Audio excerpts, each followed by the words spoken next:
We need to talk about Ferrari. What a title from Netflix. They could have not put it any better. Let's talk about it. Drive to Survive, Season 3, Episode 4. My goodness. Number one, the first thing I noticed, Ferrari in the mud, ladies and gentlemen. They are in the mud. And guess what? Nobody feels sorry for them. And why would you? Claire Williams puts it brilliantly. I have no sympathy for them. She understands what it's like to be in a team that's not doing so well, a historic team at that. But I don't feel any sympathy for them. Claire, whoo! But everyone agrees with you. And the reason being, number one, they're the team that have got the most money. They spend the most money. They could turn this thing, they could flick it like a switch if they wanted to. No one should feel sorry for Ferrari. The reason why they are not doing good and why they are trash at the minute is down to them. Also, a story that came up last year, 2019. All of a sudden, after the summer break, they came back in 2019 like a house on fire. They had a rocket attached to the back of that car and it was flying. What do I mean? Basically, they started winning races all over the gaff. Okay, in 2019, they won in Spa. They won in Monza, right? And I think they also won in Singapore. Then, all of a sudden, the FIA started to investigate on what's actually going on with, there was a component, I think it was to do with the engine or the fuel flow, something like that. And after they've done a deep dive into the investigations, they've said that you cannot do this. And then we get to Austin in the American Grand Prix. All of a sudden, the car's back to square one, slow as heck.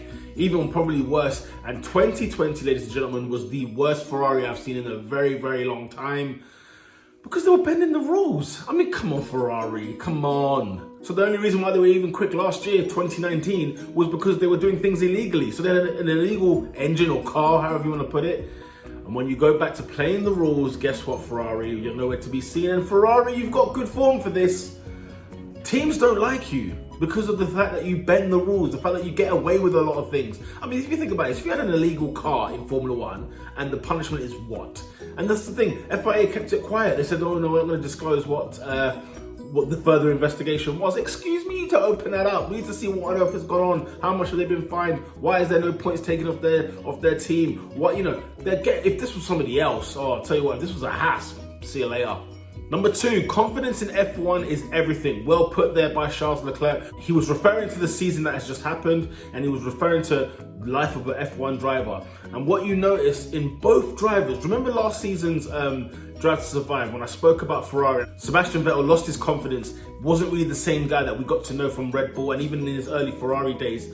That even then, even with Charles who seemed like somebody who was destined for greatness, and I think he still is, don't get me wrong. But even him last year, I saw a different Charles. A Charles who could still, drag something out of the mud, but at the same time, when the confidence is hitting you and things are just rocking the confidence week in, week out, after a while, it gets to the best of them. And it's the likes of Sebastian Vettel and Charles Leclerc. They had such a terrible year. They had no confidence at all in the car, and then it can slowly grow into having no confidence in yourself. And midway in the season, Ferrari bin off Sebastian Vettel. Not at the actual time, but they just announced that he will not be there. This is unbelievable. Talk about a confidence knock. Number three, Sebastian Vettel did not give a damn about 2020. That's right, because you know what? Hearing the information the way that he heard it, guess what, mate? He just thought, you know what? That's really painful. That really, really did hurt me. And Charles Leclerc, by the way, was given a 5-year contract at Ferrari midway in the season. 5 years!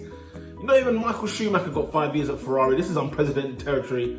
And yet, Sebastian Vettel, with a year left on his contract, Ferrari said, look, we're not going to sign him into a new contract. Unbelievable scenes. But yeah, he didn't care anymore, Vettel. There was a call, I think, with a fan on Zoom, and he spoke about why Charles can't do certain things. It was all political. I think to do with the clothing brand and because they had it sponsored by Puma and so on. Other sports brands are available, of course. But even the qualifying session when he was in 17th and he was going for his second stint, he didn't bother. He just turned it in because there's a lot of traffic in there. And then even in the race itself, he had a bit of a brake failure. Now he on the team radio, he was sort of saying, you can put the car in if you want. Let's retire the race if you want to. And it was just those little things, but that's not the Vettel I know. The Vettel I know is determined, just like any other F1 driver. When something goes wrong, how do I fix it? Let's get back on track. How can we finish this race? How can we win? And just even the team as well would be the same.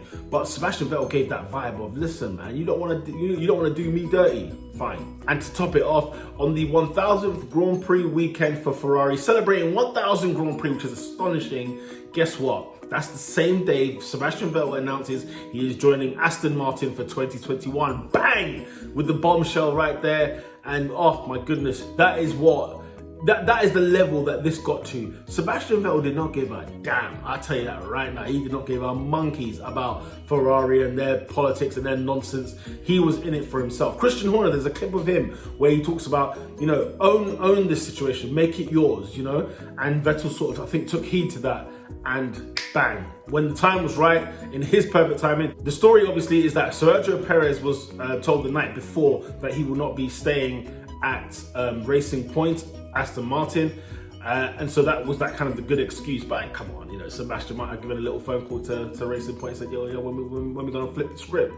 And yeah, there you go. Those are the 3 things I noticed in that episode of Drive to Survive, episode 4. Let's talk about Ferrari. I mean, the titles in season 3, they look like a mixtape. It's like a hood mixtape. I mean, some of the titles are just brilliant stuff. Question of the day, of course, what did you notice in this episode? Anything that I've missed out on that you thought was quite a potent point to bring up? Let me know in the comments below. If you like the video, like the video. With that said, people, lights out.